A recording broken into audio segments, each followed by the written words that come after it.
This week, the PBA Tour is a doubles game. Named for Hall of Fame bowling couple Don and Paula Carter, this is just the 10th mixed doubles event in PBA history. Don is an 11-time Bowler of the Year, and Paula, known as the Blonde Bombshell, won the Women's U.S. Open twice. Today, we also have legends and Hall of Famers. Recent Hall of Fame inductee Norm Duke and Women's U.S. Open champion Liz Johnson team up to lead the way in the Don and Paula Carter Mixed Doubles Championship on ESPN.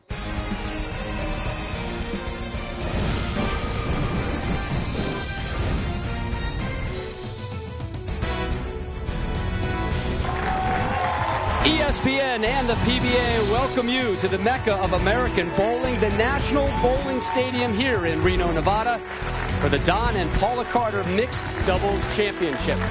Happy Super Bowl Sunday to you. I'm Rob Stone. This is just the first PBA Mixed Doubles tournament in 11 years and a unique format for our 5 teams to qualify for today's telecast. Top 16 male and female qualifiers were paired together in round-robin play, whittled 16-5. The easiest way to describe today's format would be alternate frame bowling. Randy Peterson joins us now as we continue to celebrate the PBA's 50th anniversary. Let's just say it was not a long brainstorming session to come up with the title for today's championship. I got an idea, Rob. Tell me. Let's have a mixed doubles tournament, and let's name it after the first Hall of Fame bowling family, the Carters. Don Carter's the top 50 greatest of all time. Paula Carter, back in the 70s and 80s, the most marketable female bowler. Son Jimmy's a proprietor in Central Florida. You know, I've known the Carters for a long time. I used to live in South Florida, and when I think of the Carters, I think of class. A lot of class, a lot of unique storylines to today's broadcast. A couple that have never been on television before, but our top 2 seeds, well, let's just say these teams roll a lot under the lights. Sean Rash, great TV record, his last win, the USBC Masters. Carolyn Dorin-Ballard, no stranger to winning, her last victory just a couple of weeks ago in Buffalo. Here's your number 1 seeded team, Norm Duke and Liz Johnson. Who could forget Norm Duke needing to make the bucket to win his first U.S. Open? And speaking of U.S. Opens, how about Liz Johnson capturing the 2007 Women's U.S. Open right here in Reno? We're taking a look at our stepladder graphic, and we're beginning with the 5 versus 4 matchup. 5 seed Brad Angelo and Shannon Pluhowsky taking on team underdog Tom Hess, Laura Hardeman, both of them making their television debuts on this show. And there is Laura Hardeman, who will get us underway from Chula Vista, California, just outside of San Diego. 2,300 games in her career she has bowled. A graduate of San Diego State.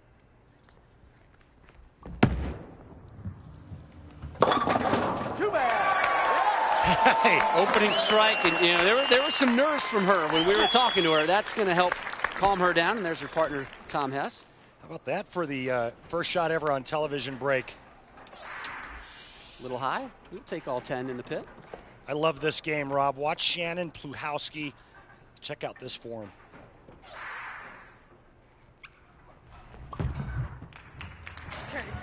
Smooth. She make that look easy or what? Man, there's her teammate, Brad Angelo. Will pop up now and take things over here in the second frame as Pluhowsky takes a seat. Angelo from Lockport, New York. 7th year on the tour, 1 title. That title came this season in Omaha.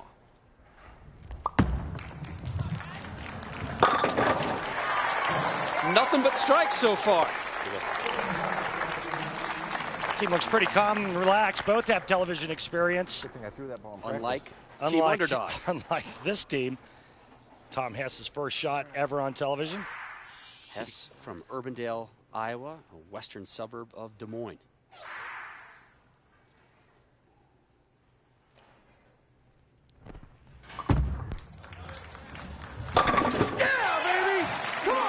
What nerves?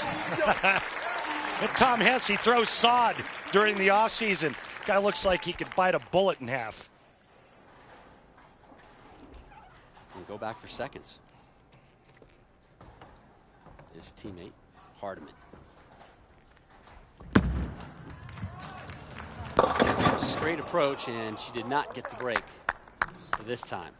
And she's a little afraid. to get that ball going a bit to the right for fear it's not going to recover. So a little too straight, not enough hold in the middle part of the lane to keep that ball into the pocket. A program analyst, writes software applications. That's her full-time job in Chula Vista.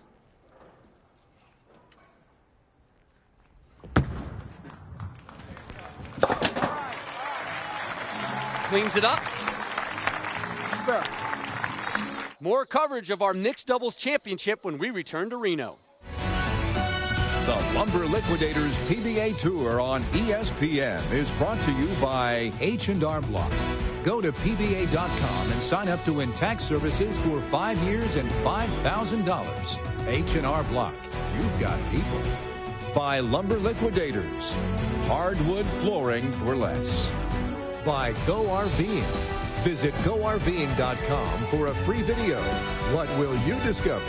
Go RVing. And by Geico. 15 minutes could save 15% on your car insurance. Visit Geico.com.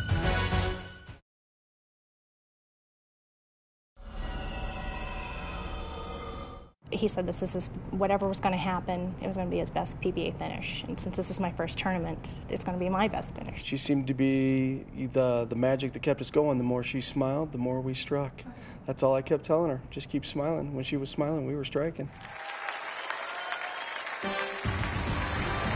Welcome back to Reno and the 10th ever PBA mixed doubles championship. There's a Patrick Allen, who won in this venue a couple of weeks ago over Walter Ray Williams Jr. Exciting conclusion there as we take a look at our Lumber Liquidators Know the Wood, the chameleon oil pattern today. Well, 38 feet. The players are trying to play around the track area because the bowling stadium here has a very predominant track area. Once that starts to break down, they're just going to migrate towards the center of the lane. The higher rep players, they're going to start further in to begin with. The straighter players, well, look for them to go down and in around second arrow on both sides. Every PBA mixed doubles event in history has been rolled in the state of Nevada. I don't know what that means, but... We used to have a doubles tournament at the old Showboat in Las Vegas. My doubles partner, Tom Kreitz, and we made a couple of shows, and I'll tell you what, has had 3. I had so much fun bowling doubles tournaments. Oh, that's good. That's good. Yeah, baby. Think Tom liked it? Come on, have fun. Let's go. That was kind of his motto all week. Smiling, smile, have fun, have fun. Earlier, Tom said to me before we went on the air, he said, Randy, do you think America can handle me? I said, Tom, America needs you. America can handle Tom Arnold. I think we can deal with Tom Hess very easily.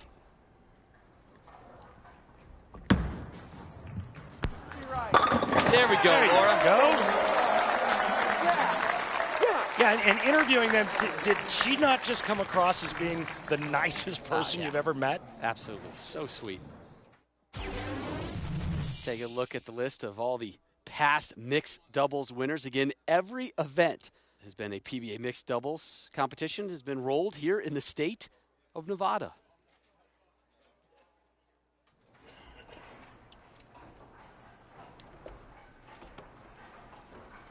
Up now, again, the lone lefty, Shannon Pluhowsky, and her partner, Brad Angelo, started off with strikes in the first 5 frames. Oh, don't hook. Pluhowsky has been nothing but strikes. It's Angelo who had the 1 spare. Shannon's bowling role model, Parker Bone III. And you can see a little bit of Parker Bone right here. That great balance. And then this, the end result. They both throw a lot of strikes.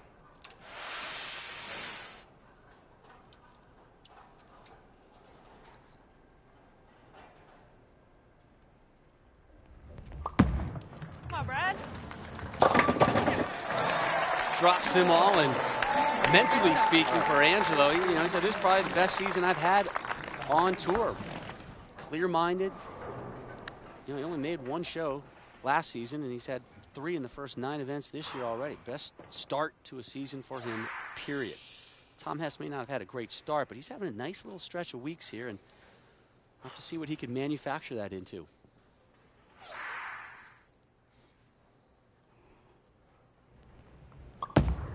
Be right. Be right. Got a good break there with the 10 going down. Yeah, unfortunately, though, they were kind of in the must-strike situation, being down 37 pins now. For them to get back in this match and win is going to be a pretty tall order. They're in the 2 teens. Unfortunately, Angelo and Pluhowsky are in the 240s. Oh, Tommy. Oh, Tom. Just a lack of concentration there, Rob. Well, this has been a good venue for him as well. You know, in the last month, he won a regional title here in the building, the 08 Tri-Region Wayne Webb Open, and finished 12th in the National Bowling Stadium Championship and made this telecast. He's going to need his teammate, Laura Hardeman, to really pick him up here. Gets him.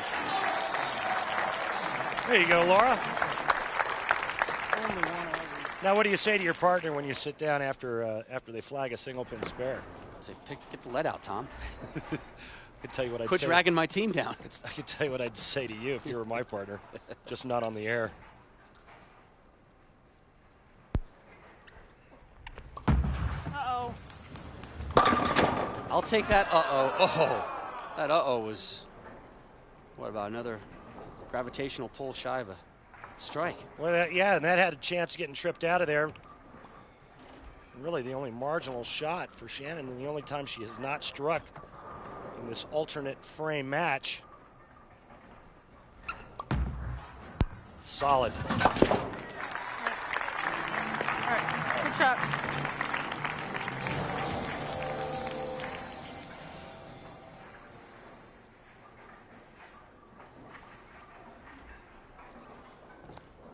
Comes Angelo.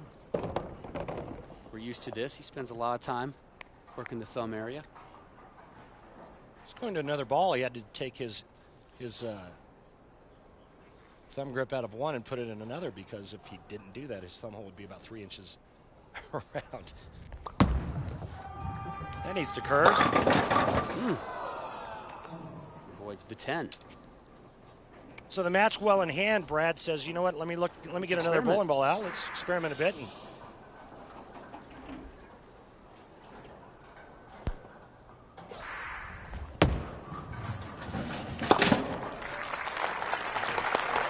picks up that spare. And pretty good year so far for Angelo. This is his 3rd televised appearance. Won in Omaha and finished 3rd in Vernon Hills. Both of those coming in November of last year.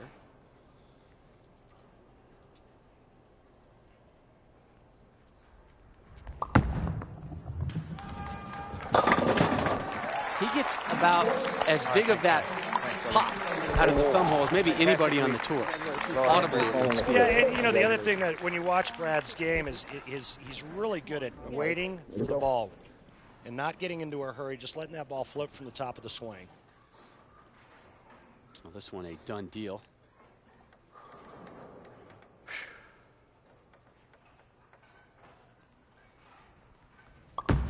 Oh, that's good. Come on. Thank you, everybody.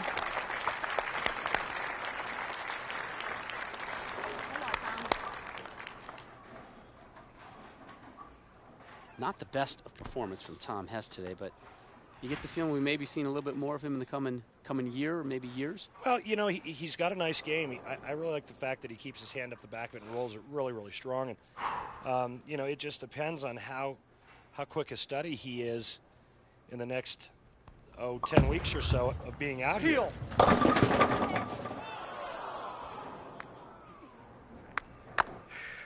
You know, one good week does not make a season. That is correct, or a career. I mean, you know, you've got to take what you learn out here on a weekly basis and apply it, and you just got to constantly work to get better. Got that one. 247, 209, your final. And the 5 seed, Angelo, Pluhowsky move on. And they will take on the 3-seeded team of Steve Harman and Jen Petrick. Match number 2, when our coverage returns to Reno.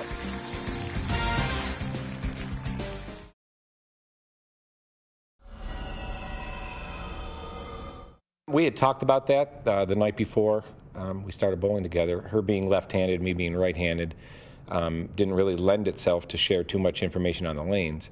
But as far as supporting each other and that sort of stuff, it was like we had been bowling together for years. I listen. I don't, give much feedback, but I listen, and when they want to bounce something off somebody, give them my opinion, and that's about it. And we welcome you back to ESPN's continuing coverage of the Don and Paula Carter Mixed Doubles Classic. This is the 42nd doubles event held on the Lumber Liquidators PBA Tour, and the first since last season's PBA Exempt Doubles Classic, the co-ed version, if you will. Next Sunday, we are just south of Los Angeles in Fountain Valley for the Denny's Dick Weber Open, live coverage Sunday, 1 Eastern, here on ESPN. Mike Scroggins, your defending champion in that one. Take a look at our updated stepladder graphic and the 5-seeded team, Shannon, Pluhowsky, and Brad Angelo, courtesy of their 247-209 victory, have moved on to take on Team Jen Petrick and Steve Harman. And here is Jen Petrick to step up, and it has been a challenging warm-up session for Jen Petrick. We'll tell you about that in just a second.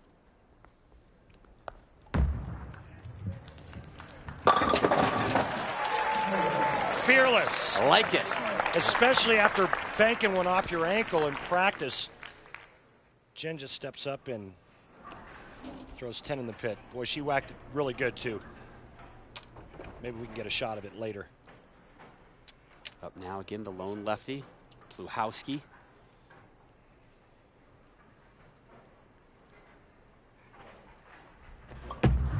Carry. She had 4 strikes in match 1 and Come on, one time. starts this one off the same way she started off match 1, with a strike. Yeah, she's throwing it good. She's got a good look to the pocket. And the pins are going down when she gets it into the right spot. Brad Angelo, well, he didn't have much trouble either. No, both of them with 4 strikes in match number 1, and they opened up with a 5-bagger.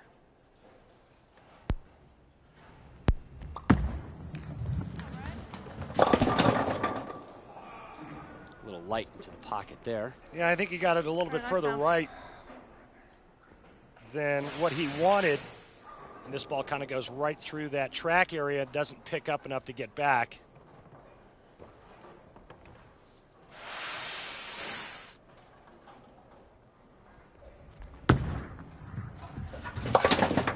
This is the first televised doubles appearance for Angelo, his 16th overall televised appearance.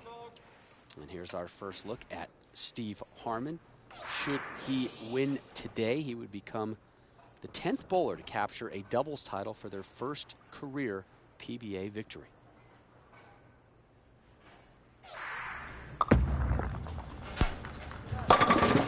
Get it! Yeah!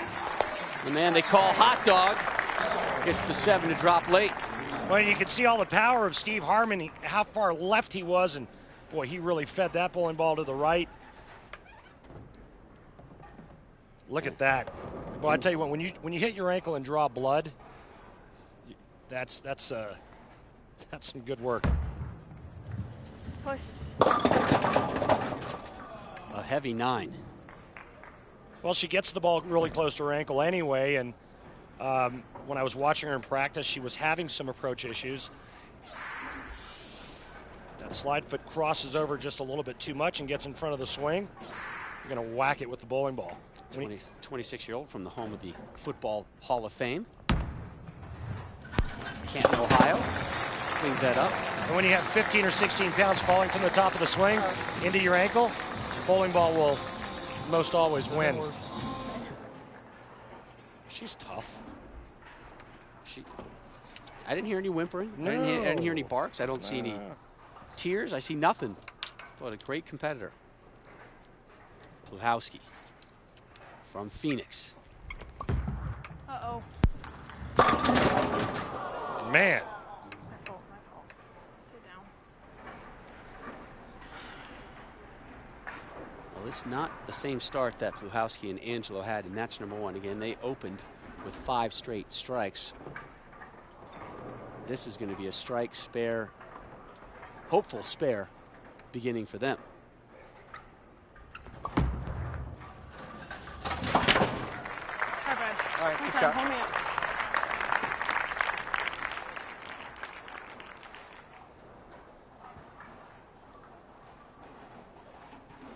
And not a whole lot of teamwork this group can do, seeing that there's one lefty and one righty.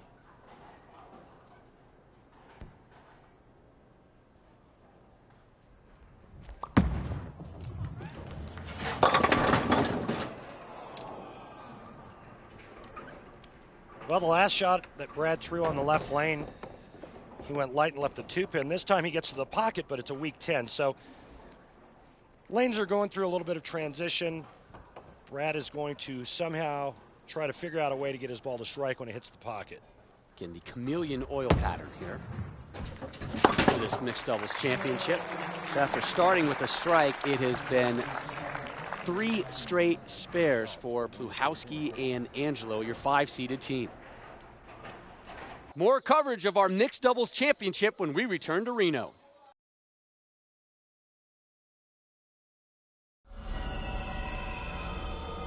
I'm sure I'll be a little nervous to start.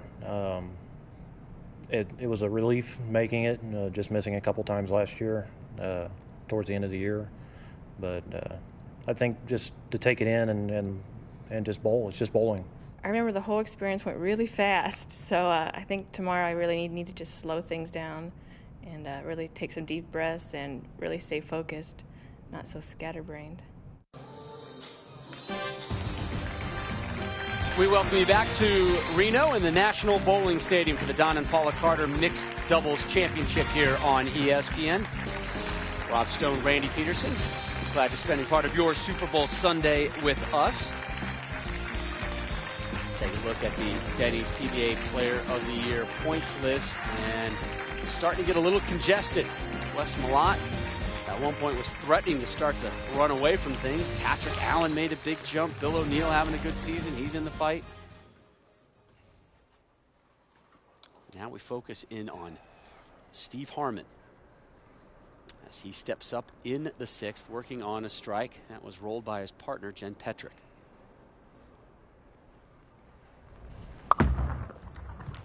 Come on. A lot of hand, a lot of hook, a lot of power in that game. Now this is a big opportunity for Steve Harman. Gets the win, he gets an exemption.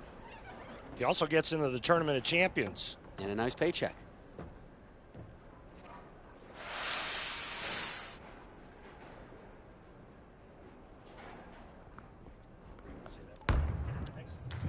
Petrick. Got it!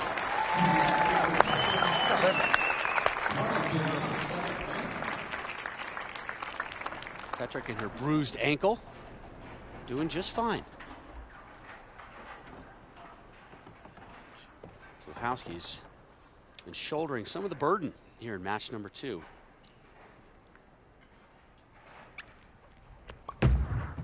Carry. Oh, what a gorgeous look at that one. Come on, Brad, one time. Go. And there she is, picking up her partner, Brad Angelo. With a strike here for Brad Angelo, he can even this match up. And there you see the max scores. 268 for Petrick and Harman, 258 Pluhowsky and Angelo. Both teams working on 3 in a row. You know what that means. Uh-oh. Come on, Brad. All right, right down. That shot there just a little too direct for Brad because of his side roll and amount of hook in the back part of the lane. Cuts through the nose, leaving the 310. And this would be a really bad time for an open frame for this team. Look out. All right. This one may not be in the cards for the 5-seeded team. Never know. I got to get through that spot. Again, they had 8 strikes, including an opening 5 in match number 1, but are starting to stagger through this one. Here's Harman.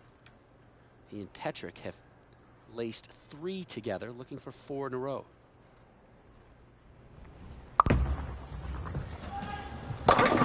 Hambo!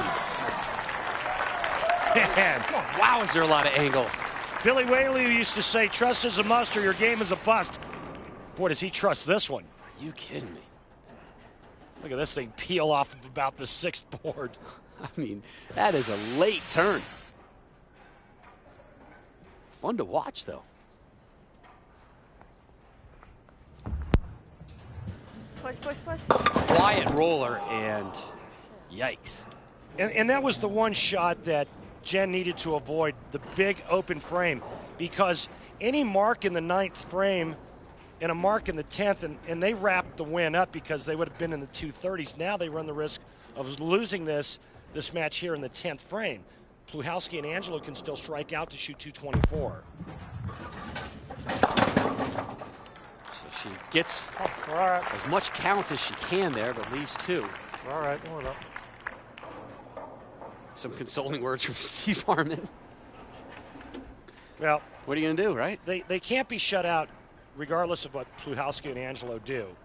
But they can sure get a lot of pressure put on them, starting with a strike right here from Shannon Pluhowsky. Uh-oh. That would have been her 4th of this match.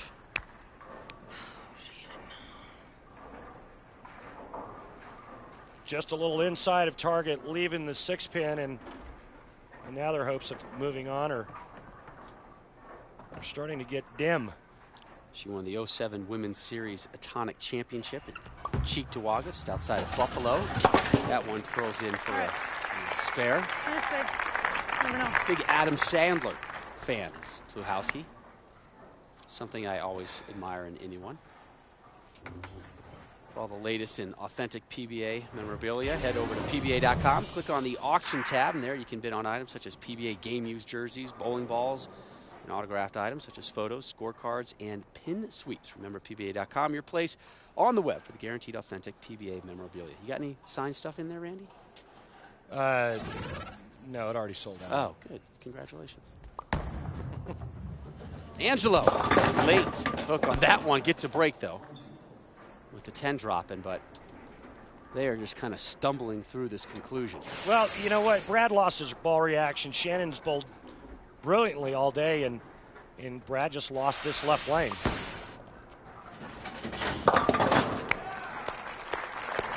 Hits the spare, but nothing to write home about. And that's the toughest thing about bowling doubles, is when you feel like you let your partner down. I'm sure you know the feeling. Oh, Rob Stone. Rob Stone, ladies and gentlemen. It's nice working with you, buddy. All right, sorry. Sorry. So Pluhowsky and Angelo take a seat, and their day is done. Yeah, Steve Harman needs 1 pin, and they move on to take on Brad Angelo and Carolyn Dorin-Ballard. Rash. I'm sorry. CDB getting set. What did I say? You said Brad Angelo. Oh, yeah, he's finished now. Yeah, it's all right. He was on your mind. Sean Rash. This Steve Harman is just making this right lane look silly. Looks like he's got anywhere from about the 5th arrow on the left to the 1st arrow on the right. Watch this hook, folks. Oh, boy. Going at the gutter and whips in. Misses the head pin there, though. Airmail. Holy cow. What was it that Bob Euchre said? Just a bit outside. That's what happened there. Doesn't matter. This match is well in hand. But I'm not convinced he was exactly experimenting right there. No. He trust me, he was not trying to miss that far to the right to see if the ball would get back.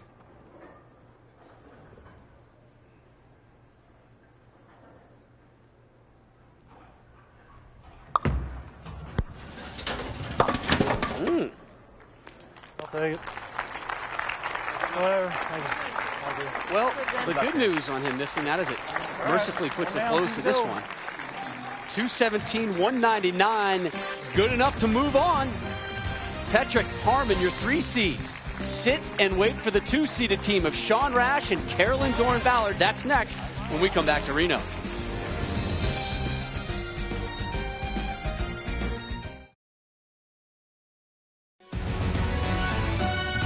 Lumber Liquidators PBA Tour on ESPN is brought to you by the United States Bowling Congress, ensuring the integrity and protecting the future of the sport of bowling. Bowl with us. By Denny's, where America's favorite breakfast is now available to go. Real breakfast 24/7. By CLR. CLR. All kinds of dirty, one kind of clean. And by H&R Block. Go to PBA.com and sign up to win tax services for 5 years and $5,000. H&R Block. You've got people. Probably a little action in Reno today on Super Bowl Sunday. Just a thought. Just a tad. Just a smidge here. Bob Stone, Randy Peterson, back here with you in Reno. Our continuing coverage on ESPN of the Don and Paula Carter Mixed Doubles Championship. And we are set for what is essentially our semifinal. Third-seeded team of Jen Petrick, Steve Harman, set to take on your 2 seeds of Sean Rash and Carolyn Dorin-Ballard. And here is Jen Petrick to start us off. Lay down, lay down. Good shot. Good shot, not a very good break. Bowling ball's hitting too hard, leaving that solid 7 like that.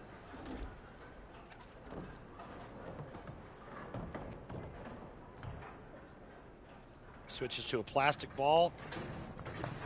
Good advice for you folks at home. Plastic ball straight and hard at all single pin spares. On behalf of everyone at home, thank you. You know, if you would start doing that, you'd make more spares, Rob. So that's my problem. That and how long do we have on the telecast? How much time do we have? Here is CDB, Carolyn Dorin-Ballard.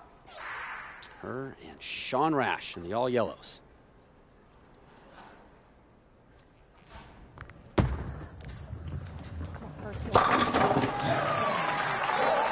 Good start for Team Beauty and the Beast, as they were dubbed earlier this week. Yeah. No offense to Sean, but clearly that is the beauty. Yeah, and Carolyn had to ask, I hope I'm the beauty part. Now, why would she even have to ask? I have no idea. That's outrageous. It is. It's not a knock on our friend Sean Rash. Well, you know, it's not like Sean's a bad-looking guy, but he does kind of throw a beast of a bowling ball, doesn't he? Oh, there you go. Way to work it in. There's Patrick Allen watching over his left shoulder there. Oof. Blew up around the 10.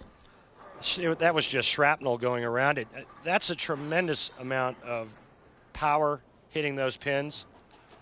Just a massive cup in the downswing, bent elbow, and then he just kind of unleashes that power right onto the lane. Look out. Sorry. It's all right. Because you're sorry.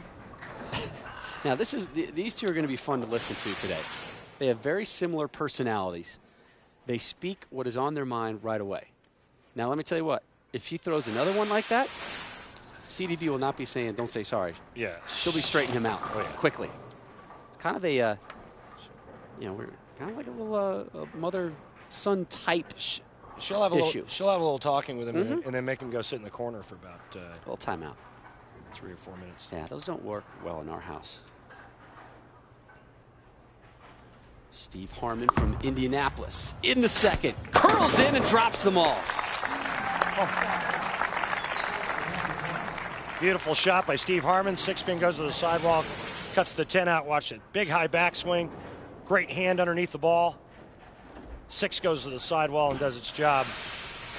Now Jen Petrick looking to double up.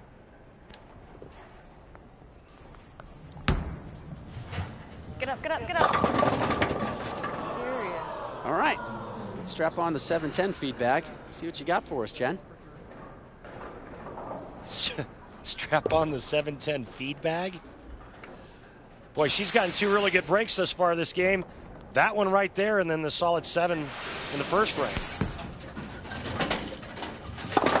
She's got to be saying, wow, it's my lucky day. Maybe I ought to go drop a couple thousand on red.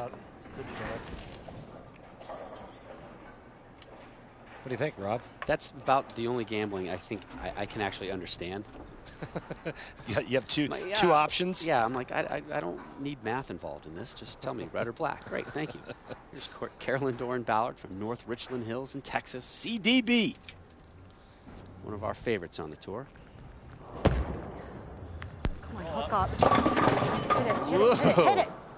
It's kind of an ugly 9. Right. Yeah, and she had the bucket standing up for just a second, and after some dominoes, only the 2-pin, much easier to try to convert than a bucket. A little bit. Now, she's looking to become the second member of her family to win a mixed doubles event in Reno, nonetheless. Her hubby, Dale Ballard Jr., teamed with Nikki Giannoulias to win the Cambridge Mixed Doubles Classic in '91. Are you kidding me? Both. Are you kidding me? That's. Oops. Apparently, there's some type of paranormal activity happening on the lanes as we speak, because for both of them to miss single pin spares, it's crazy. Come on. Here's your Flomax team profile of Beauty and the Beast. So they have both whiffed on single pin spares. Yeah, it's unbelievable. If you would have bet on that, you'd have lost a lot of cash. Oh, well. And they're not out of this. Let's make it three opens in a row if Sean doesn't convert here. My Lord. And I guarantee you this is not the start that they envisioned. Right now, Sean Rash staring at a 2-4-10 split.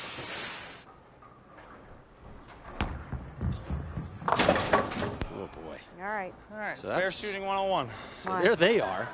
Now you got Steve Harman sitting down saying, time to get up. And you know what? I'm getting a little bit closer to maybe my first tour title.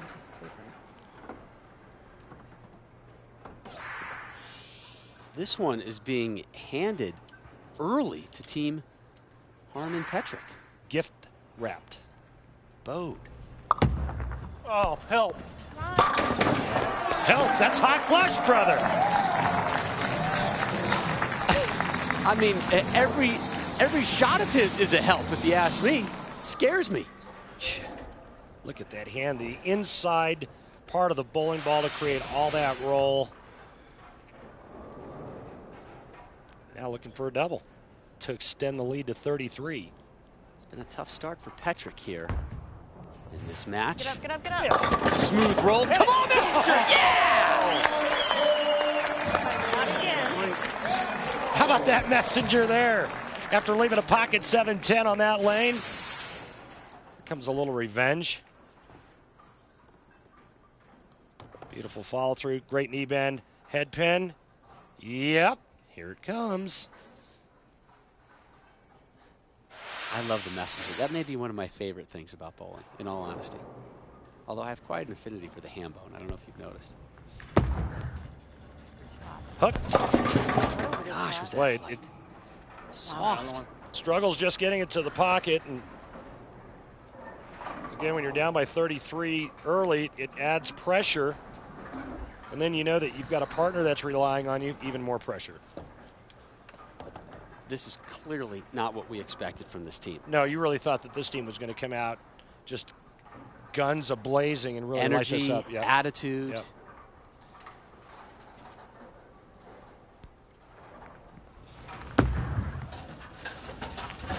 All right, a moral victory, a single pin spare conversion. They had missed 2 in this match already. So they go strike, open frame, open frame, open frame, spare. I mean, that's my scoreboard. And I'm hot on that day. Move to the 6th. And a 2-8-10. Seriously, what happened to Sean Rash? Will the real Sean Rash please report What the heck? to lane 23 and 24? Well, first ball he threw on that lane really reacted nicely, and he left a ring in 10, and the last 2 have labored. All right. And right now he's second-guessing his ball choice. Come on! Hey, game attack there, Sean. Come on. That one not too far off target. He takes a seat, and we take a look at our H&R Block second look, and Jen Petrick using the Messenger to her advantage, Randy. Well, she wanted to take advantage of that strike by Steve Harman and double up. Beautiful shot by Jen. The conclusion when we return to Reno.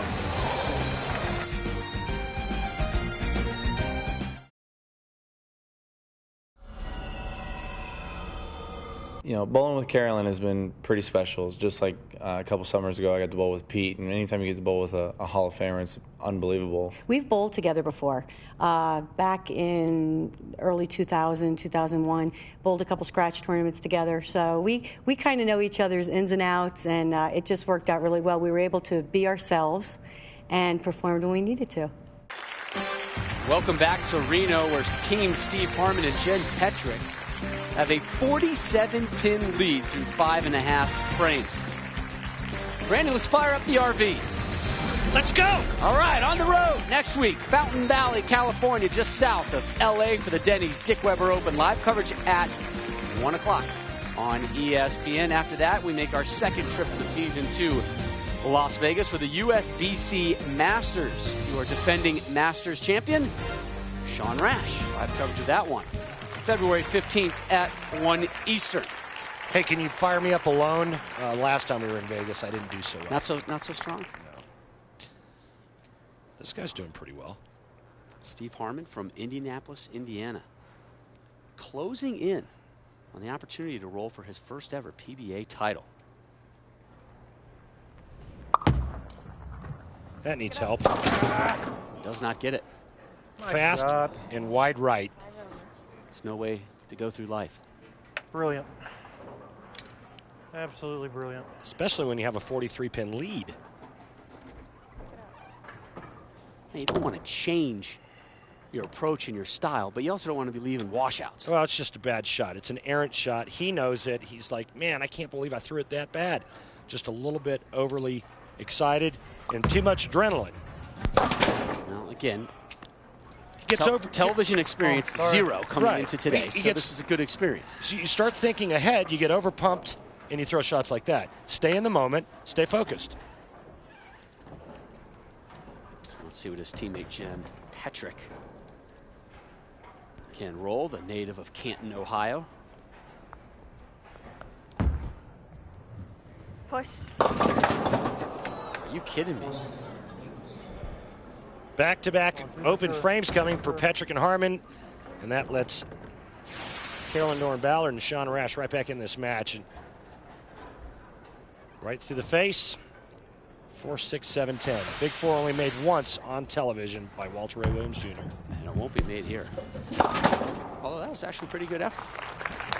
You need a lot of power. Yeah, and here at the bowling stadium, pins just don't come out of the back of the pit. I mean, because of the curtain and the design and the sideboards, pins aren't very lively back there once they leave the deck. So all of a sudden, Sean Rash and Carolyn Dorin-Ballard are down 17 pins. That's it. Yeah. 17? Yeah. As miserably as they have bowled. 4 open frames, 1 strike, 1 spare. Yeah, it was 43 just 2 shots ago. So I mean, 71 is nothing to brag about. They're alive.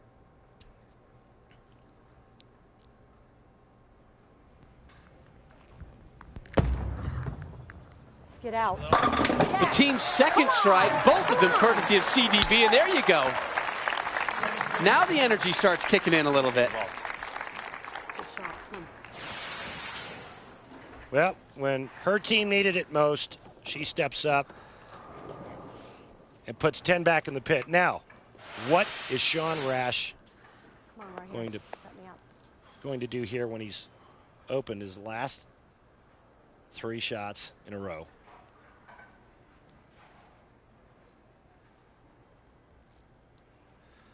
Well, there's $100.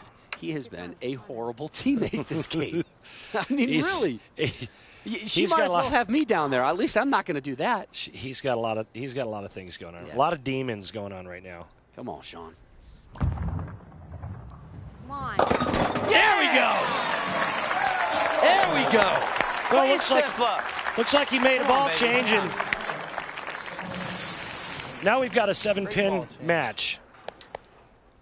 Come on. Yes! 7-pin match pitting one side with a veteran and somebody who has won on the highest level versus two really newbies, if you will, to television, Harman and Petrick. Let's see how they handle it. That's Steve better. Harman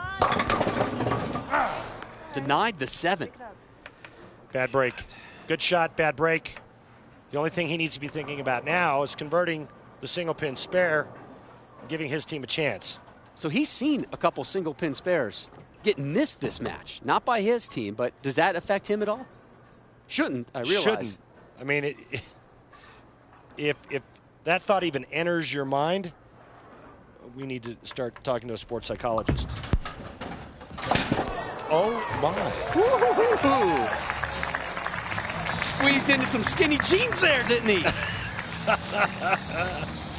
Oh. Sit down and let Miss Petrick take the lane. It's not how, it's how many.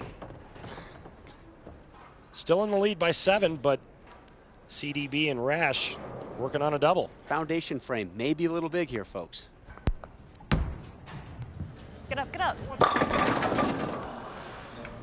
And no messenger there. Pretty good shot. Just a little weak into the pocket. Leaving the flat 10. Watch this. 6 goes to the sidewall and just lays there. A spare here. Steve Harman gets up and strikes out. They shoot 177.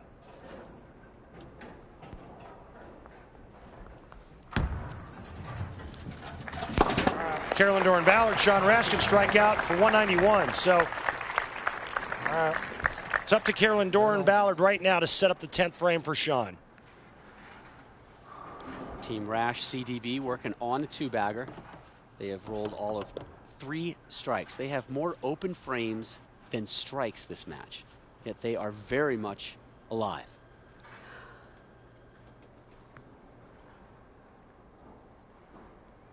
Sean looks like he's moved over and is literally right behind his partner, CDB, on his heels.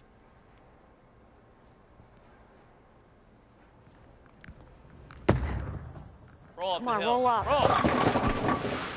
Threw it bad. Threw it bad. All right. Well, threw it bad and then left herself a mess to try to convert. No hand in this one. Never gets up to the pocket. 2-4-7-8. Not the easiest of spare conversions coming up for Carolyn Dorin-Ballard. What's the approach? Well, I think the approach is to try to hook it into that spare because of the back pin. Almost like you're shooting a bucket and then hope that the 4-pin takes out the 7. Come on. Yes! Like that. All right. Sorry about that. Good shots right here. Show me how. Good Come on, spare. show Great me how. That is a massive spare conversion there. They needed a mark heading into the 10th. Now it's up to Sean Rash, who has thrown 1 strike this match, but that strike was in the 8th frame the last time he stepped up.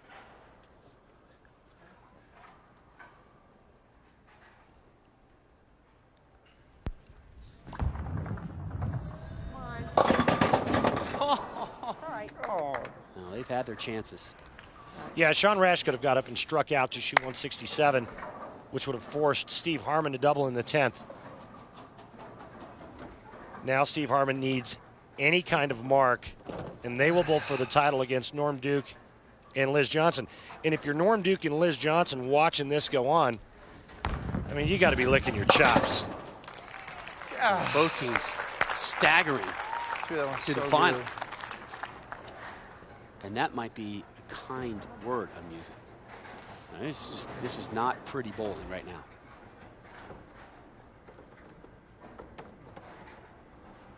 From some really good bowlers. That'll be 500. I mean, this has been going on all season for him. Never mind, he beat the shot clock, so no fine for Sean Rash there. Well, he might have rushed himself, though. Now, what are you going to do? Well, Steve Harman needs a mark. If he gets 9 and misses the spare, we have a tie.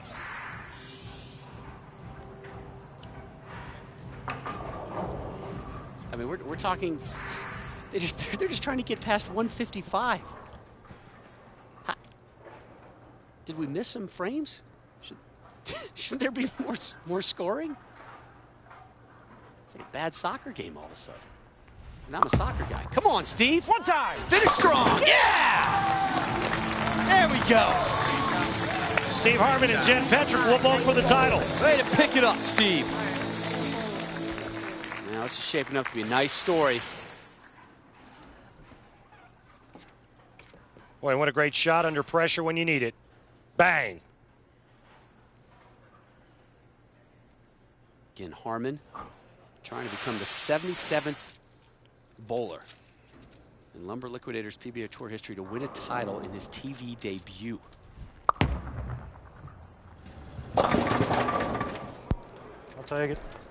Yeah, 2-8-10 doesn't matter right now. Well, he'll need to shore that up if he's going to want a chance to beat two of the greatest players in the sport, Norm Duke and Liz Johnson. I mean, this is a loaded team that's coming in.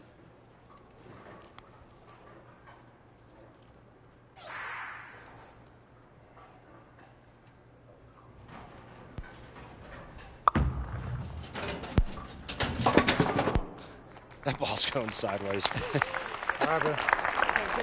Thank you. Not pretty, but effective. The two lowest scores we've seen all day, but a 166 is enough to move on to take on Norm Duke and Liz Johnson. Our championship match coverage kicks off when we return to Reno. Welcome back to Reno and ESPN's continuing coverage of the Don and Paula Carter Mixed Doubles Championship. And our thanks go out to Bob Thomas, the operations manager here at the National Bowling Stadium. Another great week of work from Bob and his crew. Always make things so smooth and easy for us as we take a look at the H&R Block West Coast Swing standings. Patrick Allen with the win at the National Bowling Stadium Championship in Reno in mid-January on top. What a great finish that was between he and Walter A. Williams Jr. Seems like just yesterday it happened. Take a look now at our Geico Championship recap. Randall? Well, thank you, sir. Match number one, Shannon Pluhowsky and Brad Angelo take on Tom Hess and Laura Hardeman. They take him down by the score of 247 to 209. Then in match number two, Angelo and Pluhowsky, they run into Jen Petrick and Steve Harman. Steve Harman gets up, needs the first hit in the 10th, gets it, they move on. Then in the last match, it was survival of the fittest. The favorites, Carolyn, Dorin-Ballard, and Rash, can only muster 155. Harman one more time in the 10th to seal the deal for him and Jen Petrick. It is going to take more than a 166. I am guaranteeing you to defeat the team of Liz Johnson and that man, Norm Duke. Storm and Norman looking for tour title number 31. Championship match when we return.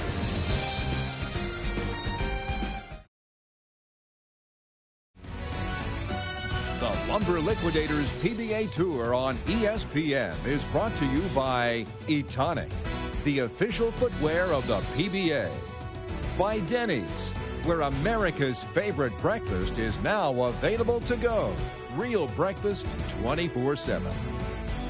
By Geico. 15 minutes could save 15% on your car insurance. Visit geico.com. And by Lumber Liquidators. Hardwood flooring for less. And we are back in Reno. Rob Stone, Randy Peterson with you for the championship match, the Don and Paula Carter Mixed Doubles Championship. And we will be with you for the duration of this championship match. Take a look at the stepladder bracket, and it's one of those good news, bad news deals for Team Petrick and Harman. Their scores have gone from 217 to 166. But they're both wins to see them in the championship match versus the one seed led by that man, Norm Duke, and his partner, Liz Johnson. And Liz Johnson will start us off from Cheektowaga, New York, just outside of Buffalo.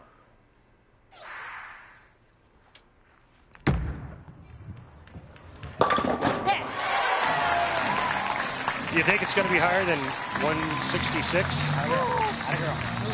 Got away with it. Moved a half on that. Got away with it. A little heavy, but got away with it.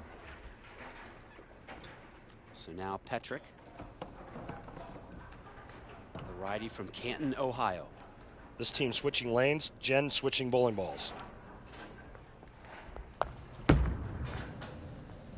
Nice shot.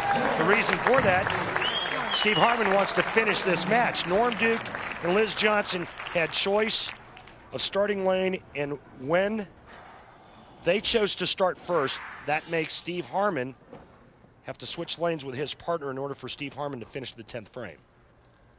I don't know how bad of a deal that's going to be because Harman was kind of all over the place on the right lane anyways.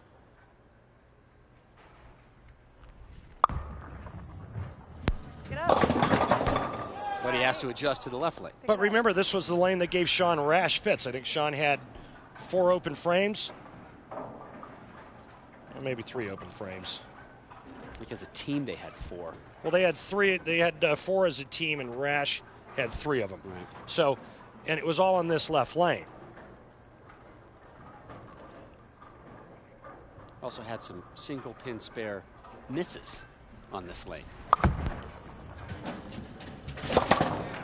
You can see. I'm very happy I did not jinx Steve on that one. Can you see how on that left lane, even with all of Steve Harman's power, the ball just labors trying to go left into the pocket.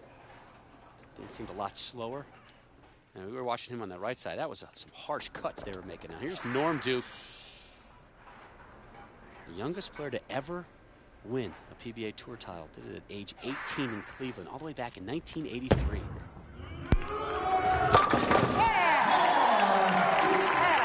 Just Norm stepping up and brought a little pop to this crowd.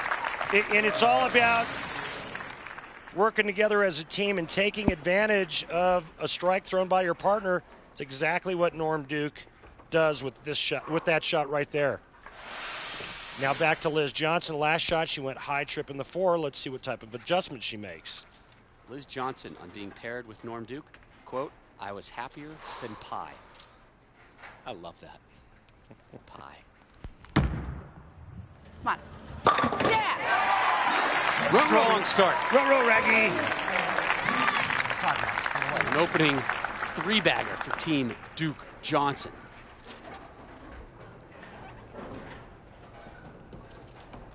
Petrick struck in the first. Here she is in the third, rolling on the chameleon oil pattern in this mixed doubles championship. Get up, get up. Yeah. And Jen looks good on that right lane. You know, now it's just a question of whether or not Steve Harman can find something on the left lane. The last hook guy on the left lane didn't fare well. Brad Angelo, pretty good to start, not so good when he finished. 9 bowlers have won their first PBA title in a doubles event. Steve Harman trying to make it 10.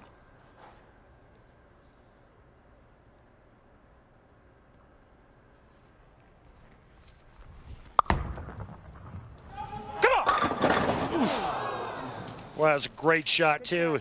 Really? Pick it up. Leaving the ring in 10 when his partner got a nice break trip in the 4 is not what you want to see, especially when Duke and Johnson start with the first 3. That's a great shot.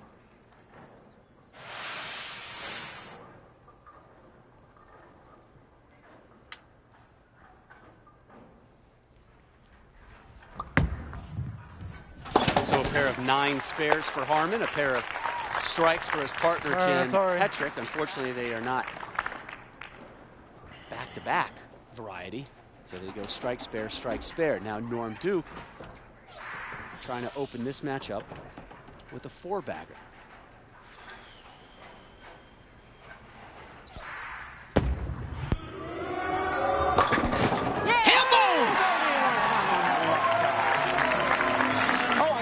One time, hit me there.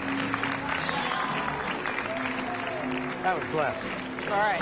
Well, the great ones get a lot of great breaks, and this is a great break for Norm. And you can see me kind of fan that one just a bit. Barely gets the 10 out, and he's like, a gift. But I think this team came into this match with great strategy, Rob. And watching what transpired before they got on the lanes. They had a game plan coming in, and right now they're working it to perfection.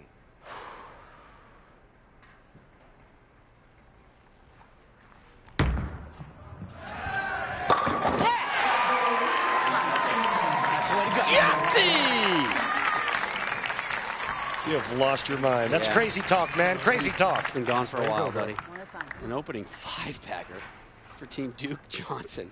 40-pin lead. We're not even through 5 yet. And Jen Petrick has been nothing but strikes for her team. Yeah, Jen she's looked great on this right lane. Get up, get up, get up. Come on! All right, on 1 now.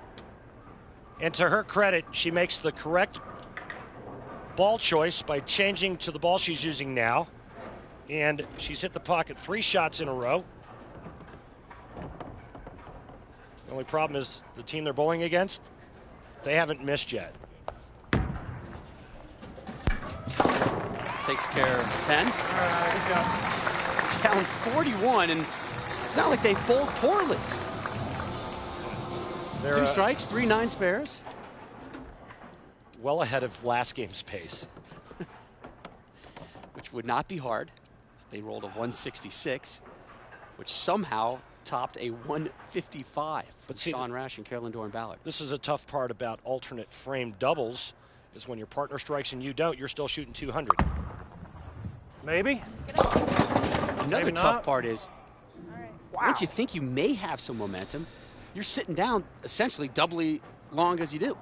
Yeah. You got to strike. Great. Now I got to watch this, Correct. this, and this. Now it's my turn again. Yeah, you're only bowling half a game. As you see Steve Harman here thinks that he throws a good one, only to have that ball labor again.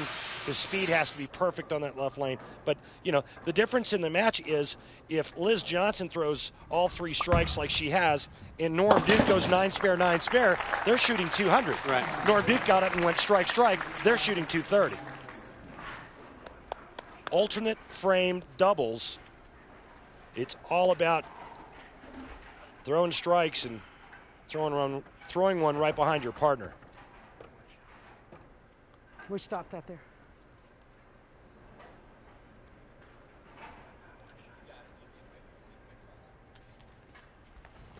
Oh, help me. Brooklyn, yeah, baby! Can we stop this? 6 in a row. It wasn't pretty, but effective. And for Team Duke Johnson, this was an easy approach for them being paired together.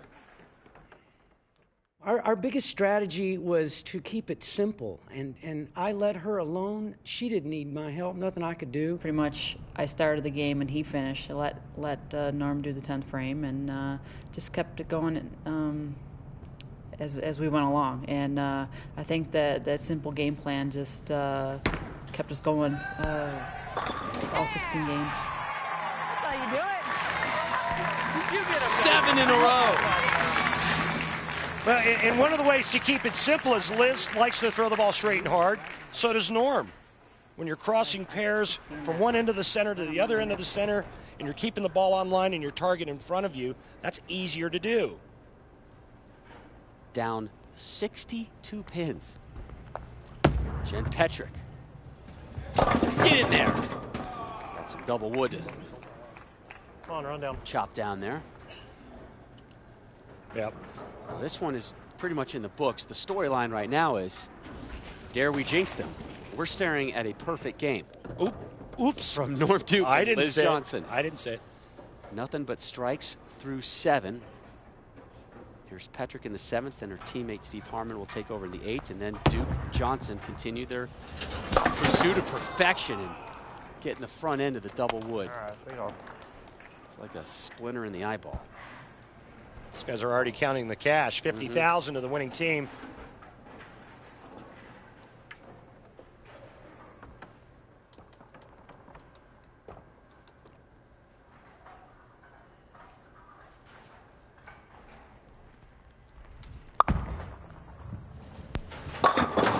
Harman's first Lumber Liquidators PBA Tour title is going to have to come on another day. Right now, Harman's kind of feeling like he's getting punched in the stomach repeatedly.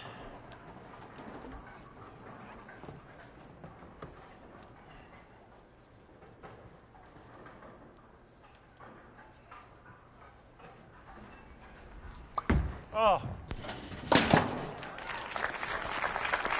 Takes care of that, although I don't think he overly pleased by that. He wasn't expecting much when he let that one go. Yeah, oh, what a pleasant surprise this pair. Thank you. All right, so let's stand back.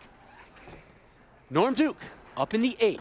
A perfect game going for he and his partner, Liz Johnson.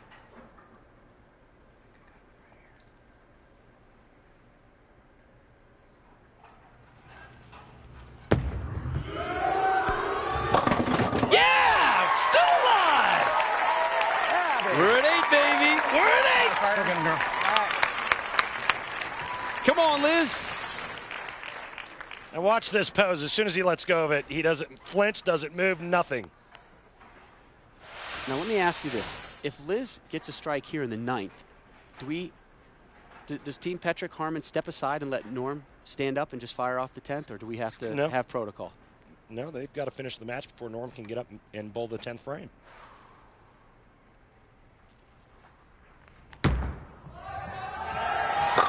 Yes! 300 is alive and well! It's all up to Norm Duke. Liz did her job. Now we can pull you off. And remember, Norm has bowled 300 on television before. He's done. Now, we were expecting a strong game from them. A 300 strong game, not so much. Front 9. Norm Duke did it January 5th, 2003 in Tacoma. All right, run down. Against Walter Ray Williams Jr. Only 19 televised 300 games in history. I've got a question for you. Do they get the bonus money? Any finalists rolling a 300 game this week in the championship round only during the singles events, so not the mixed doubles. Well, that's a little rotten. That stinks. I think it's harder to do it in a doubles competition. Alternate frame doubles? I'm sure they'll take a 10G check from you if you want to pony it up. You know, if they were bowling singles, Rob, they would win a $10,000 bonus. Steve Harman will step up in the 10th, and hopefully he will roll quickly. Really? So Norm can step up. Shocker. And try and complete a perfect game. Well, and you know, this was a team decision that they made so that Steve Harman could finish the 10th frame, and Steve never threw a strike on this left lane.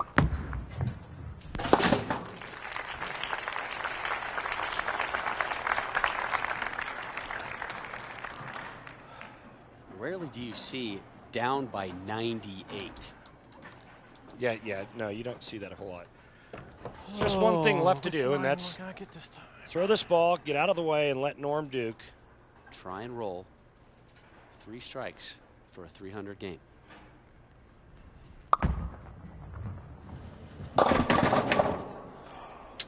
That was a good run for Jen Petrick and Steve Harman. Steve that close to getting his first PBA Tour title. Awesome play, So they conclude with a 180. But here is what everyone cares about. Norm Duke, the opportunity for a 300 game on television. I see you leaning forward, Randy. You're excited? I am. There's no way you shouldn't be. Ah. Oh, Norm. Oh, Norm. Go home, Norm. Wow. Why have you disappointed me? Sorry, partner. Oh, he did not like that from the second it left his hand. Wide right and aggressive, and he knew it as soon as he let go of it. That ball had nothing on it. Now, for some people, that's a choke job. For Norm, that's just a little glitch in his game at one time. Yeah, there you go. That's what he's all about. I'm so sorry. Great job. I knew you should have finished this deal. I told her she was better than I was at the 10. Yeah,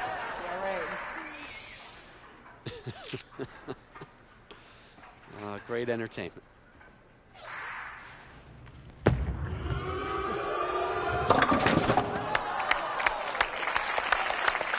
$274? Not bad. Well, we told you we expected some higher scoring. We did not disappoint this time. Love it. An opening 9-bagger. Just so you know, had I thrown my best shot, I'd have left the 6-10. Because the second one was pretty good. Yeah. And another tour title for Norm Duke. And more hardware for Liz Johnson's trophy case. I don't know about you. Two of the best in the biz. This is my first one. This your first doubles? First doubles, any doubles. Wow. 274, 180. Thank you for The coming. victory there. 94 pin swing. That's so awesome. 5 for 5 today. Well, next week will Norm be able to handle a little more hardware? We'll find out. The Denny's Dick Weber Open from Fountain Bowl in Fountain Valley, California, where Mike Scroggins is your defending champ. Live coverage 1 Eastern next Sunday here on ESPN. Norm Duke had a chance for perfection. He and Liz Johnson were perfect until the 10th frame. But more than good enough to win the Don and Paul Carter Mixed Doubles Championship. Randy Peterson and our entire crew, I'm Rob Stone. This has been a presentation of ESPN, the worldwide leader in sports.